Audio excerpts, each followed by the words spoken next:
Parlant de ces assises, du côté de la Côte d'Ivoire, les conclusions sont tirées. Organisées dans plusieurs villes, ces assises ont permis aux Guinéens vivant en Côte d'Ivoire d'ouvrir leur cœur les uns aux autres. Le point avec Moussa Bangoura. Le gouvernement de transition en Guinée, représenté par l'ambassadeur de la Guinée en Côte d'Ivoire et le comité des assises nationales, a donné l'occasion à la communauté guinéenne vivant dans le pays de s'exprimer pour la première fois depuis l'indépendance de la Guinée. Ces assises se sont déroulées à Abidjan et dans plusieurs autres villes de la Côte d'Ivoire. Les citoyens sont venus parler pour dire ce qu'ils ont à cœur, se dire la vérité, de se pardonner en vue d'une réconciliation véritable. Nous saluons cette initiative qui est une initiative salvatrice qui permet demain aux Guinéens de se donner la main.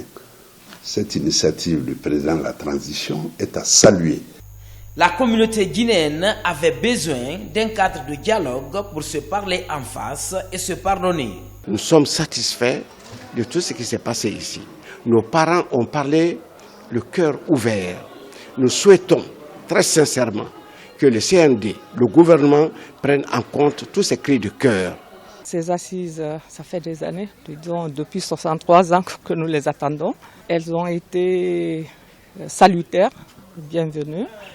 Bien qu'elles soient limitées dans le temps, on aurait souhaité un temps plus long parce que les Guinéens ont beaucoup de choses à dire. Vérité, justice, pardon et réconciliation sont les attentes des communautés guinéennes et le gouvernement de transition pour une véritable paix. Aux États-Unis d'Amérique aussi, les assises